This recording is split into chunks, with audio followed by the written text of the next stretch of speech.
We're live. Morning, everyone. Good I morning. know we're not supposed to start for a couple of minutes. Ron, do we need to do housekeeping comments here? I think if there's going to be room for public comment.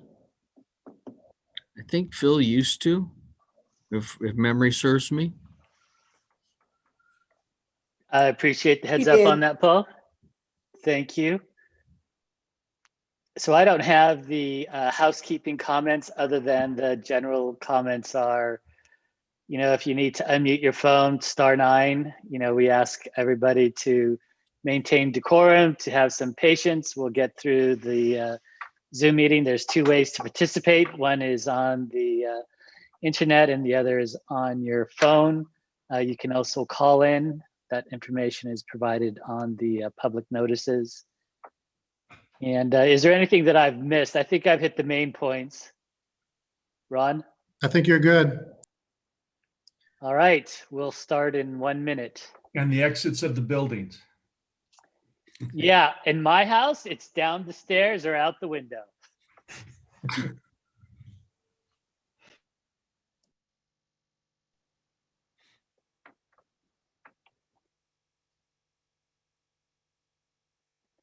All right, I see 11 o'clock on my clock, so we'll go ahead and get started. Well, do we have board assistants?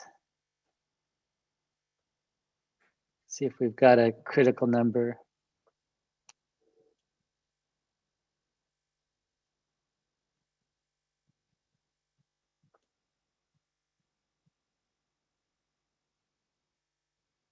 Yeah, I think we're good. All right, so I know that you're all used to seeing Phil here, but as you all know, Phil has joined the Biden administration as part of the EPA leadership team. He is the principal deputy at the Office of Policy in the administrator's office. So we all wished Phil great luck. He's going to bring a really good perspective to EPA headquarters, that local district perspective, the West Coast perspective. And I think it's going to be a tremendous opportunity for not only EPA, but for us as well. So wishing him all the best in his new endeavor. As Right. many of you know, yeah.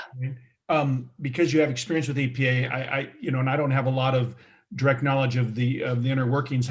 What does that mean as far as what his role will be? I mean, I know he has the title, but practically, what does that translate into?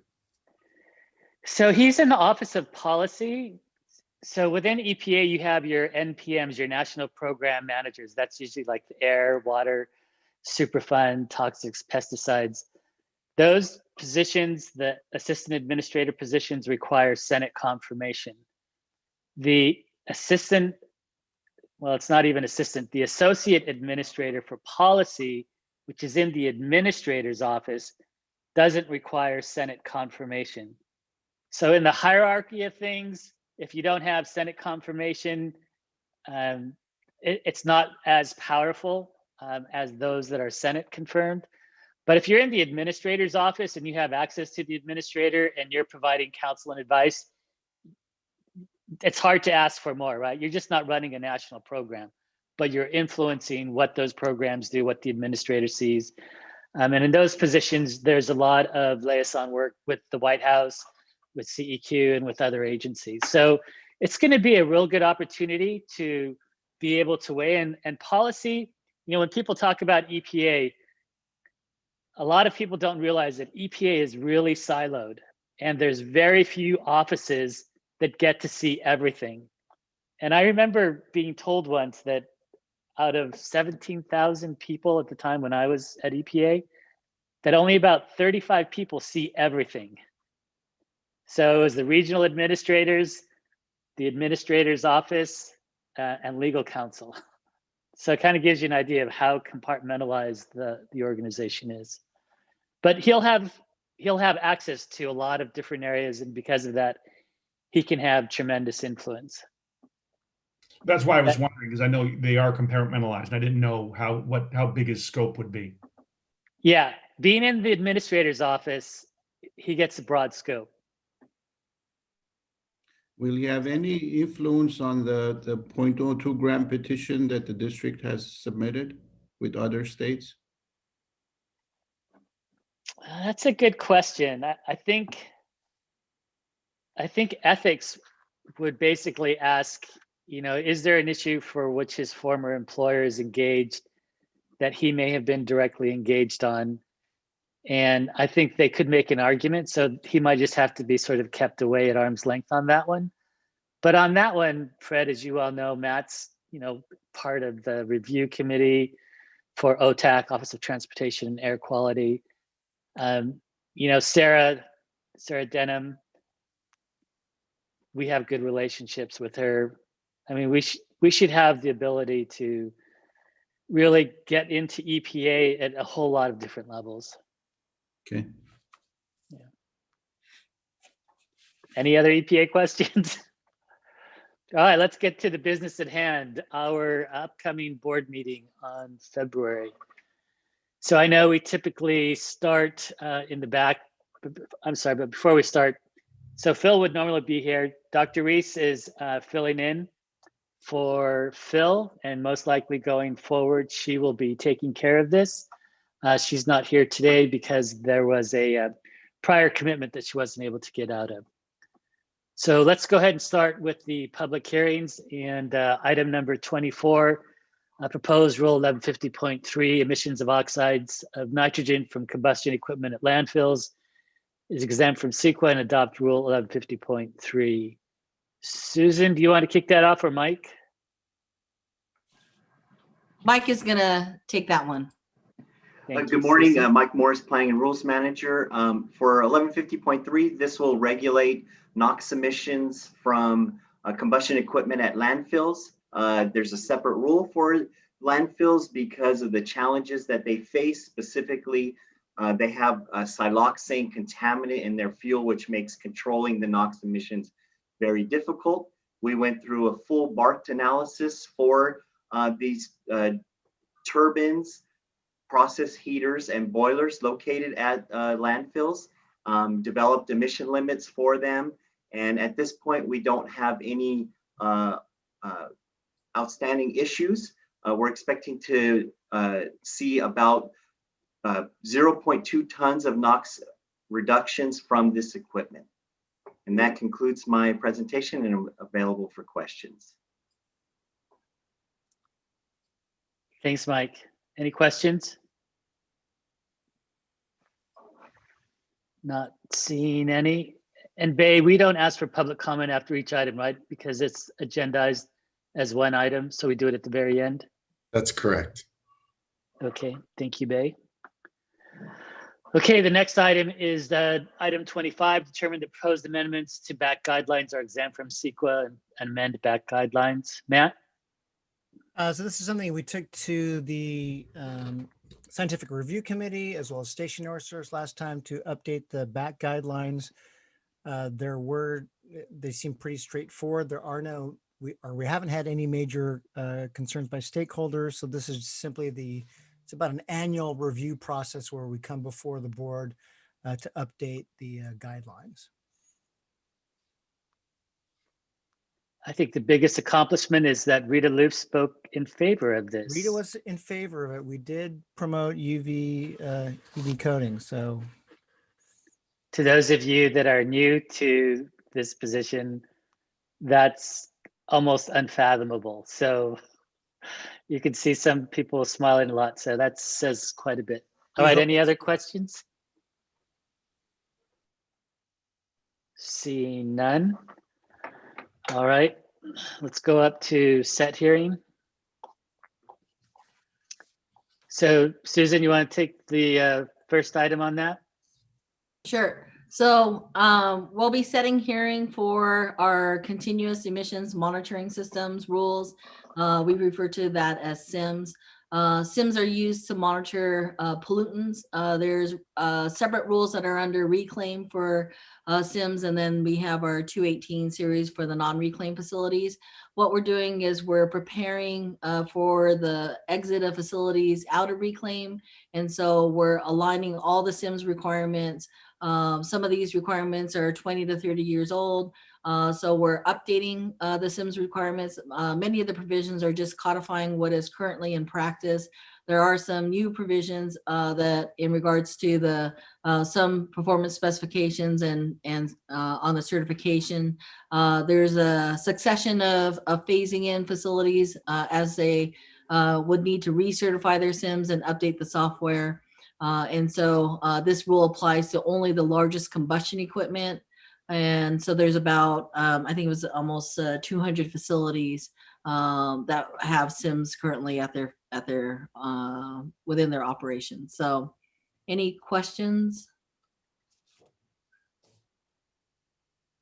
You said 200, and if I remember correctly, it was 140 were non-reclaim or something. What was the number?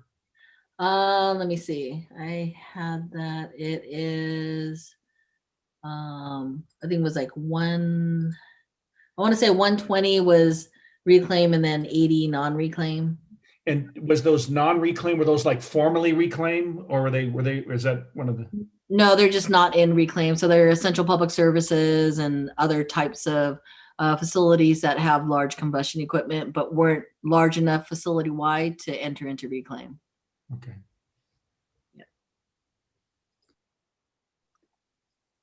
Thanks, Susan. Any questions for Susan? Any other questions, I should say? Yeah, it's Matt Holder. Is there a breakdown county by county of where these facilities are? You know, amongst the 4 counties, how they're broken out? We can get that information and send that over. Okay, thank you. Is that something that everybody would be interested in, or is that something that Mayor Pro Tem Rodriguez is interested in just for Orange County? Matt? Well, certainly interested for Orange County, just to make sure we aren't missing anything in Orange County. I mean, I think we're aware of one facility. Just want to see what else might be impacted. I would be interested. I would be interested to know. I think I know most of them for the San Bernardino County, but I think the supervisor would probably at least want to. It would be good information if it's not hard to cut the. I agree. I think that would be helpful. Right. I don't want to waste staff's time, but I mean, I think it would be helpful, but. The only thing I was thinking, Matt, is I know you have a list of all the permitted facilities in Orange County. Right. And I know that Supervisor Rutherford has requested the same. I guess I would ask Amir, I don't know if Amir is online, whether or not that information is detailed in the information that we provided earlier or not. No, that information was not included. Okay. All right. I will work on getting that information for all the board members for each county. It may take a while, but we'll get it. Okay, thank you, Wayne. I'm sorry, I didn't mean to get us down a rabbit hole on it. I apologize for that. No apologies necessary. Thank you. And I just wanted to correct myself because I found the number. It's 80 reclaim facilities and 120 non-reclaim facilities. I had it backwards. That's it. Yeah, it wasn't clear in my mind either. I knew it was something like that. Thanks. I will get that information out. Okay, that takes care of set hearing. Is there any questions on any of the budget impacts?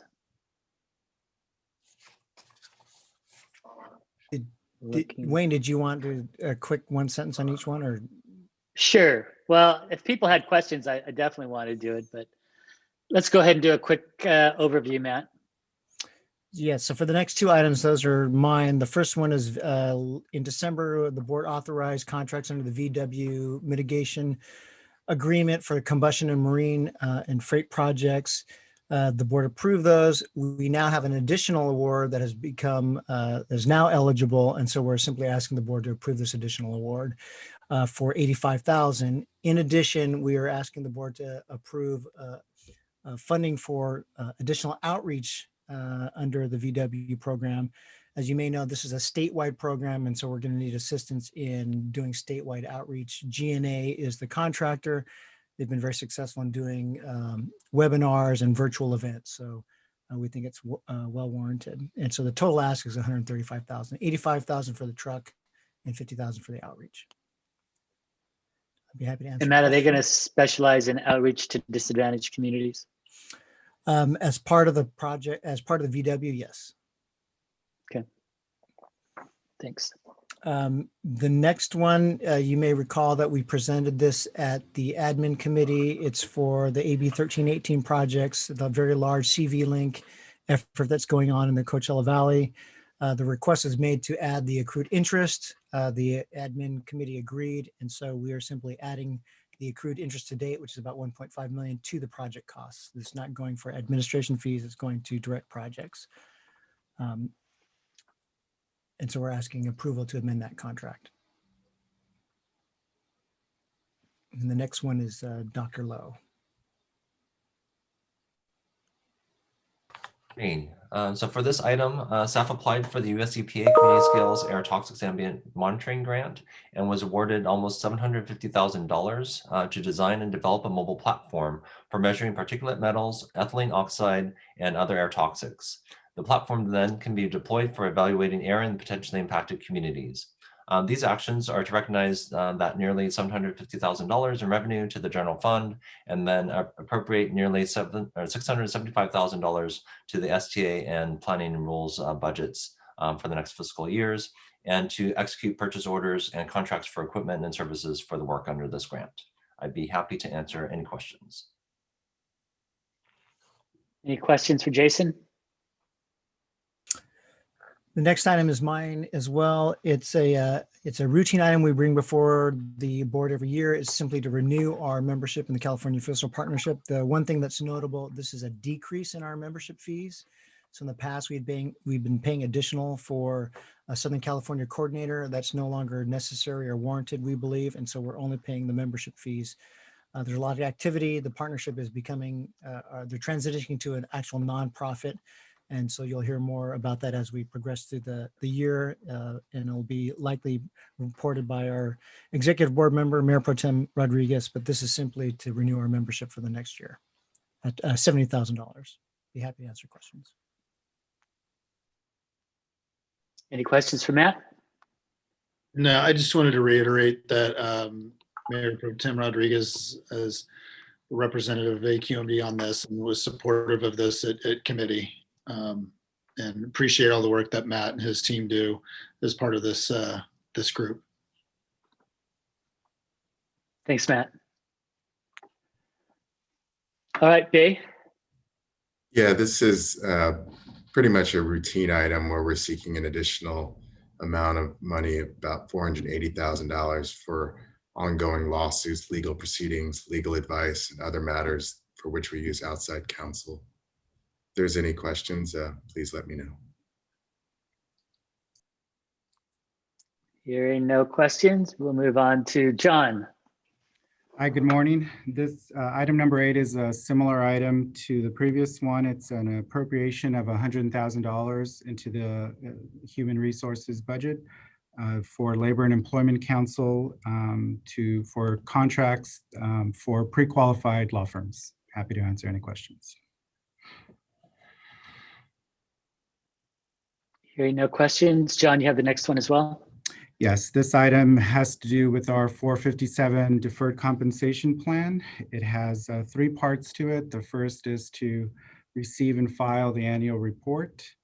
The second is to appoint a new member to the committee. Our previous HR manager retired, and it's to appoint the newly promoted HR manager. And finally, it's to issue an RFP for the plan administrator and record keeper. The contract with Mass Mutual, now Empower, expires at the end of this year. And so we'll be doing an RFP and bringing that, those proposals and a recommendation to the board probably in September. Happy to answer any questions. John, do you have pretty good participation, and especially in the newer, younger employees coming in? We do. Right now, as a total, there's 1,000 participants in the plan itself. That includes retirees and current employees. But we are seeing, we do track on a quarterly basis all of the participants by age and by bargaining group. And we are seeing that people are putting in early. And we're also able to monitor the types of investments they're interested in. You can see they're aggressive in the beginning and a little bit more conservative towards the end of their careers. So it's very, very astute investors in our population. So good to see. John, for 2021, what's the agreed interest rate on money market with Mass Mutual? You mean the general account? Yes. Yeah, the general account, the floor right now is 2%, but I believe the actual amount right now is closer to 2.5. Okay.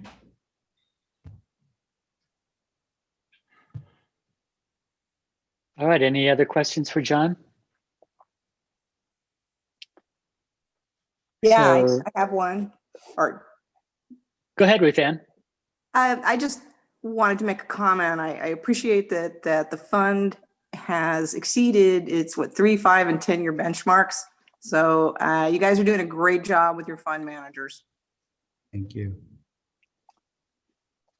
Thanks, Ruth Ann. If we could only get that much in our other accounts. All right, let's move on. Information only receive and file. Do we need to go through those? Are there any specific questions?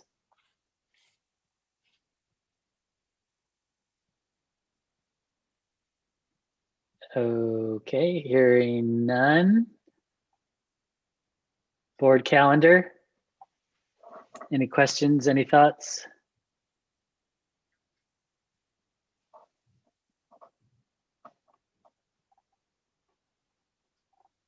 Hearing, well, I'll make one comment. I'm sure you all know yesterday was the Senate confirmation hearing for board member Krakoff. He was approved by the Senate on a 5-0 vote. So congratulations to board member Krakoff. Okay, I think that addresses the remaining items other than other business. And this is a discussion on the one-year labor agreement. John, do we comment on this? No, this is actually a placeholder. It's a tentative agreement subject to a ratification vote by the members. And so we'll know the results of the vote later this afternoon. If it's a vote to ratify, then we'll move the item forward. Great. Wayne, one quick question on item 23, which is Jill's item. I know she's on this, she's on top of this and she presents frequently on it. Any new trends, anything new, better, good, worse, equal? Well, the month hasn't ended yet, so we don't have a lot of that data. So the report will follow next week. The thing that we track on a weekly basis is revenue, and that's looking about the same, and the permit applications. And so for the first 3 full weeks of the month, we've had 1 week that was not too bad and 2 weeks that were terrible. They were about half of the permits coming in. So we're down year to date around 30-something%. Overall, I think if you look at the longer time frame, we're still in the low 20s, low 20% in terms of the incoming applications being lower. Okay. So that's They're not about renewing all that I have. Some of those permits far. haven't been, some of those that were expired, are they, if you're still not seeing a trend in that, where they're renewing those then? So just to be real clear, these are separate. The incoming permits are separate from the permits that people aren't renewing. Oh, okay. So the number of permits that people aren't renewing, we're still seeing a fairly good percentage of those. They're just paying a little bit late. So when we show a number that looks like there's 400 potentially expired permits within 2 or 3 months, that number's down in the 100, 120 or so. We're seeing, a lot of dry cleaners transitioning, so that's several dozen permits. But I do think we're probably losing some businesses that just aren't going to be able to recover from COVID-19. We really don't have a good sense of those yet, but that's something we're trying to get a better handle on. Jill, some of that's offset too by reduced expenditures, but how many of those businesses are taking advantage of some of the programs that you've put out to allow them a payment plan or to move forward so that you can kind of track who's struggling but still wanting to remain? At the beginning of the COVID, in the first probably 3 to 6 months, we had a lot more people taking advantage of payment plans. What we're seeing more recently is a few payment plan requests, but most of them are either paying a little bit late or, they haven't yet paid. So we haven't had the opportunity to reach out. We're kind of focusing on some of the ones with 10 or 12 permits. And the medium-sized businesses, the multiple permits, they tend to be, coming in maybe just 30, 60, 90 days late, and getting those reinstated. But we're trying to see how can we reach out to these businesses and find out, are you aware of our payment plan option? Would that help you? Or, are you just having to walk away from your business?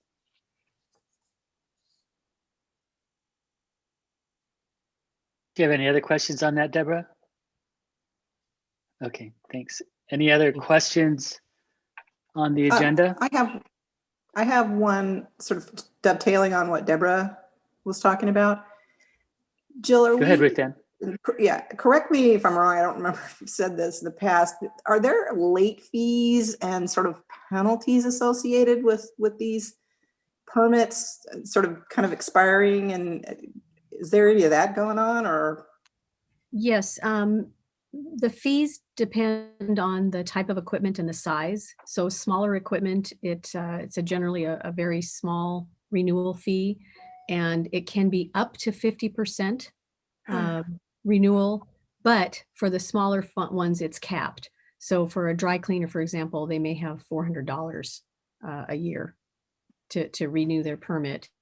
I'll have to go back and check a look at that. But the fees are disproportionately set based on the type of equipment. But for the smaller ones, there's a cap. So it's no more than $200 of a late fee. Okay. For a dry cleaner, an auto body shop, gas station, those kind of things there. And we can give we can give up to 6 months payment plan. We're doing that now automatically for anything less than $10,000. So they don't even need to go, appear before the fee review committee on a monthly basis. We have staff that can say if it's less than $10,000, we just are automatically giving them up to 6 months to make those payments. So that would be, $80 or $100 a month for a lot of these facilities. So that hopefully is easing the burden. But as I said, we're not seeing as many requests for payment plans as we have. That's worrisome. Okay, thank you. You're welcome. Thanks, Ruth Ann. All right, any other thoughts, questions, comments? I see we do have one hand raised for public comment. So unless there's anything else from any of you, we'll go to public comment. All right, so Harvey. Hello. Fred has a comment. Hello. Hey, Harvey, can you hold on 1 minute? Hold on 1 minute. We'll get to you. One more comment right before you. Go ahead, Fred. Just before the public comments, I just wanted to say this is my last meeting as board assistant because Mayor Mitchell will be retiring after the February board meeting. I have really enjoyed my time here in the last 14 months. Wayne, I want to especially thank you for helping me become Mayor Mitchell's board assistant. And I also want to give a special thanks to Nancy Velasquez. Nancy and I, we go back more than 3 decades when both of us were in engineering division's mechanical unit. Nancy, you have been really helpful in the last 14 months, very prompt. I appreciate your prompt responses, providing anything I asked for, and I really appreciate it. Thank you. Thank you, Fred. Thank you, Fred, and I hope that we get to see you again very quickly. Sure. All right, now we're going to go. Oh, I'm sorry, Deborah.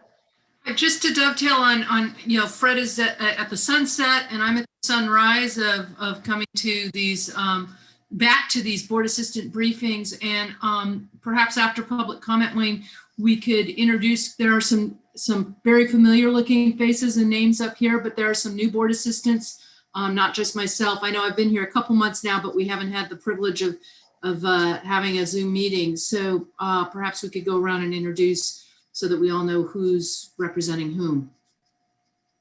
Okay, I think that's a great idea. And I'm going to look to Bay just to make sure, because what I'd suggest is let's do that right now rather than after public comment. I think that makes sense. All right. Sounds great. So, you know, I know everybody looks at their screen and the screen is different from everybody else. So maybe I can call people out if that would be okay. Maybe we can start with Tom. Yeah, Tom Gross. I work for Ben Benoit down in the city of Wildemar. Thanks, Tom. Matt Holder. Yeah, Matt Holder. I'm working with Yorba Linda Councilman Carlos Rodriguez, who represents the cities of Orange County. Thanks, Matt. Mark.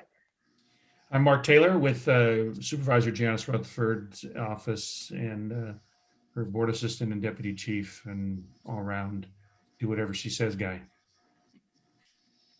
Thank you, Mark. Fred. Yes, I don't know if it's worth to introduce myself. This is my last meeting, so a few more minutes, but I'm board assistant to Mayor Judith Mitchell. Thank you, Fred. Bill. You're on mute, Bill. We back? Here we are. No, I'm with, yeah, thank you. I'm with Michael Cacciotti. Been with Michael for off and on for about the last 6-7 years now. So I'm pleased to be a part of his team. Thanks. Thanks, Bill. Ben. Hi, Deborah. Welcome back. Ben Wong with Michael Cacciotti, who represents the 34 cities of Eastern Los Angeles County. Ross. Hi, Deborah. I'm Ross Ellen. I work for board member Gideon Krakoff. Thanks, Ross. Ruth Ann. Hi, Debbie. Good to see you back. See, we've known each other since 1995 as board assistants. I work for Vice Chair Benoit, who represents the cities of Riverside County. Oh, and this icon is probably the best one you want to see of me. We don't see it. All we see is your name. Oh, that's even better. All right. Thanks, Ruth Ann. Sure. Lorraine. Hi, everyone. My name is Dr. Lorraine Lundquist. I'll be the board assistant for LA County Supervisor Sheila Kuehl. Thank you, Dr. Lundquist. How are you? James. Hi guys, it's James Dinwiddie. I'm Supervisor Lisa Bartlett's Deputy Chief of Staff and her consultant here for the County of Orange. Thanks, James. And as Fred is leaving, we have a new addition for his replacement. Rex Richardson, the Vice Mayor from Long Beach, his board assistant, Matt. Pleasure to meet everybody. Thanks for the introduction, Wayne. Matthew Hamlet. I'm the Chief of Staff to Vice Mayor Rex Richardson, representing the city of Long Beach, and I will also be doubling down as his board consultant. So looking forward to meeting each and every one of you. When it's safe, of course, but also virtually. Thanks, Matt. Welcome aboard. Marie Patrick. Unmuting, there you go.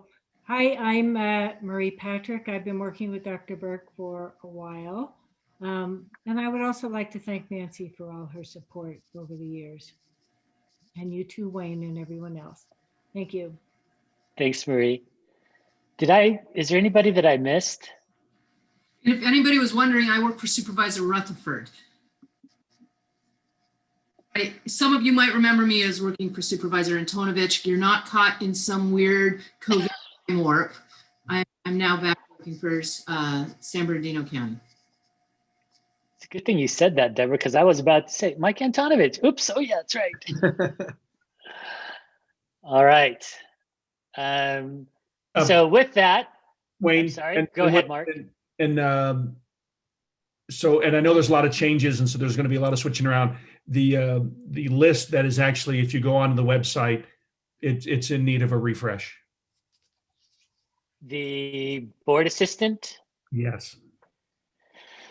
Yeah, there's a number of lists that are in need of a refresh, not the least of which is the Jabber list. So thank you for adding to Ron's task list. He greatly appreciates it. We'll see if we can get the board assistant one done right away. Thank you. Thank you. All right, now let's move to public comment. Harvey, is Harvey there? Harvey, you should be able to talk. And... Yeah. Okay, thanks for your patience, Harvey. Am I being, sure, thank you. Am I being heard? And yes. Welcome all you folks. My name's Harvey Etter. I'm with the Public Solar Power Coalition. We've been doing solar policy locally in the state and stuff for 40, 50 years, including the district for the last 36 years.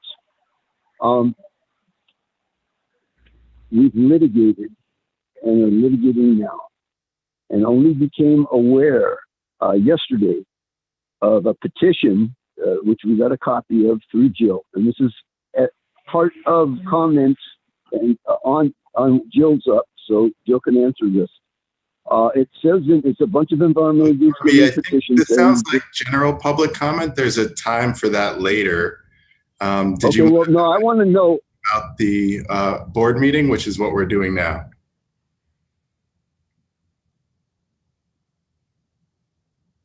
Okay. Yeah.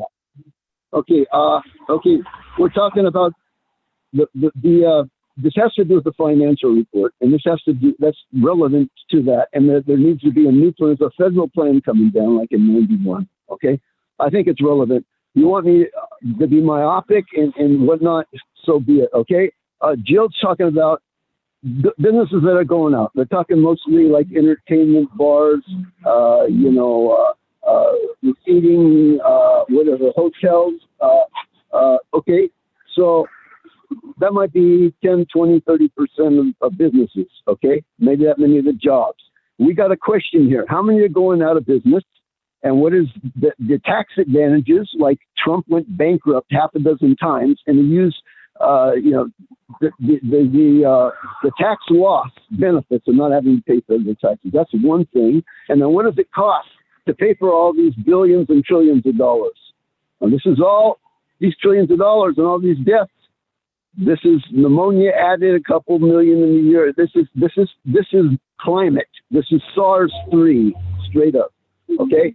Anyway, I wanted to point out that we have to do a political and economic study, and that's my background in environmental studies and law, on what's the plus and minus of these businesses going belly up versus what kind of different models are we going to have? The conservation core, what we said, the equity thing, and they're talking housing. This is what we've been talking about going back 40 years ago, the low income solar equity program, and with the PUC and the CEC. Okay. And yesterday on climate. Now it's a jobs program, right? So you got jobs, healthcare, environmental health, and all this stuff. Look, I'm kind of upset that I can't talk about these guys. I'd like to know from y'all. There was 180 days from October 6th on this petition. It was the community groups and environmental groups. I want have you folks answered that, and if so, what have you answered? You and EPA, the petition. Can you please answer? Harvey, I don't know what petition you're referring to. This is a petition October 6th to EPA saying that y'all have not met federal standards ever for 40 years on ozone, and that people are dying, and that you had what happened in the different permutations in the history of the plan and the standards, and that you haven't met it, and you put the contingency standard, you have not met the demonstrations. I told you demonstrations should be DOE's Sunshot program, okay? You poo-poo this and everything, okay?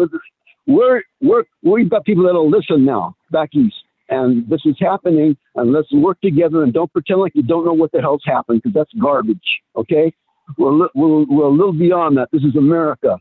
This is public input, okay? Incorporating also Tony Barbera's article from the 16th of last month, that cited this, and I've been trying since then to find out what the hell this is. And Thank you, Harvey, for your comments. All right. So, Bay, there was public comment on the agenda, which I believe Harvey commented on somewhat. And did we have any other public comment? On the agenda, it looks like no. So I think we would just go, see if anybody has any other business and then go to general public comment. All right. Is there any other business from anyone? Please. Okay. Let's go back to general public comment. Harvey. You have 3 minutes. And you're on mute.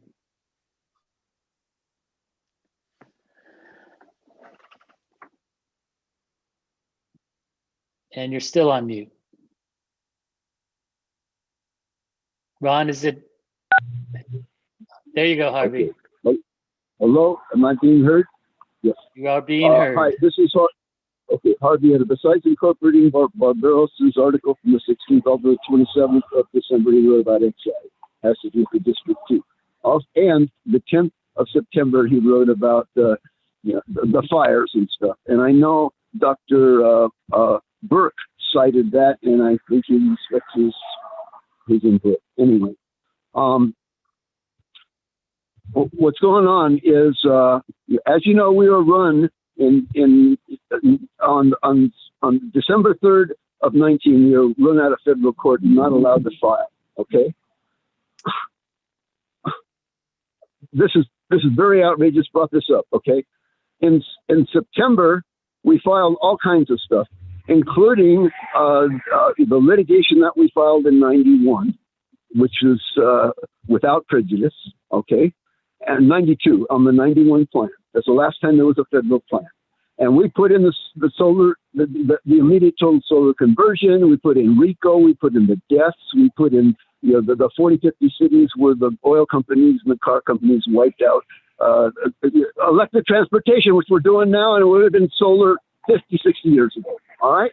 This is a reoccurring thing, choosing fuels, and you all going to the methane, the renewable natural gas from waste stuff, circulating drug-resistant antibiotics, antivirals, antifungals, and not even counting in the deaths from that, etc. This is what we put in. It's part of the 100 exhibits that y'all never examined. Okay, we put this in September. We asked for a copy of it from EPA, and they would not send us a copy of our submittal. Okay, this was that was before October publishing of your interim stuff, which didn't meet the standards, and none of this ever meets it.